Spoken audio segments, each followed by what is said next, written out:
Bonjour à tous, nous nous retrouvons en ce dimanche du temps pascal, un temps plein de joie et plein d'espérance.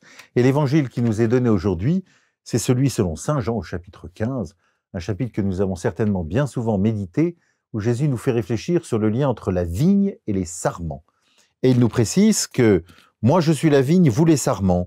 Celui qui demeure en moi et en qui je demeure, celui-là porte beaucoup de fruits, car en dehors de moi, vous ne pouvez rien faire. » Nous savons que cette image de la vigne est une image très riche qui revient souvent dans l'Écriture. Elle symbolise le plus souvent le peuple de Dieu, auquel Dieu est très attaché et dont Dieu prend soin. Cette image nous est reprise par Jésus aujourd'hui et je voudrais en souligner trois points particuliers.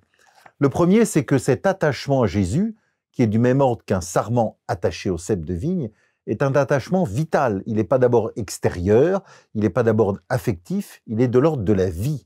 C'est vraiment la sève qui va du pied de vigne jusqu'en dans les sarments qui donne la vie. De même en est-il pour mon attachement à Jésus.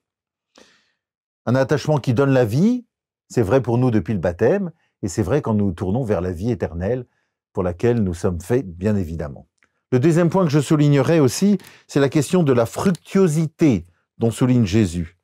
Celui qui demeure en moi et en qui je demeure, celui-là porte beaucoup de fruits. La fructuosité ne vient pas d'abord de projets extérieurs, de compétences, de connaissances que nous aurions acquises. Tout ça, c'est très bien, mais ce n'est pas cela qui va donner la fructuosité. La fructuosité, elle vient de mon attachement au Seigneur Jésus lui-même, même invisible, même si extérieurement on a l'impression qu'il n'y a pas de fruits. C'est ce lien avec Jésus, ce cœur à cœur, cette amitié profonde qui va faire que je vais porter du fruit ici et pour la vie éternelle. Et puis le troisième point que je voudrais souligner, c'est peut-être la question de savoir comment faire grandir cette fructuosité, comment faire grandir ce lien avec Jésus. Alors bien sûr, c'est une vie selon l'Évangile, nous dirait Jésus lui-même, qui va m'y aider. C'est la parole de Dieu qui va me donner exactement ce qui habite le cœur de Dieu.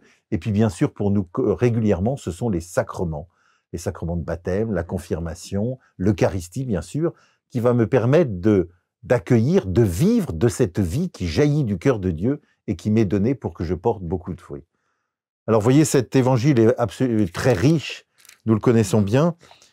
Je terminerai en soulignant la dernière phrase qui nous est donnée dans ce texte. Ce qui fait la gloire de mon Père, c'est que vous portiez beaucoup de fruits et que vous soyez pour moi des disciples. C'est donc la gloire de Dieu et c'est aussi notre joie. Bon dimanche à tous.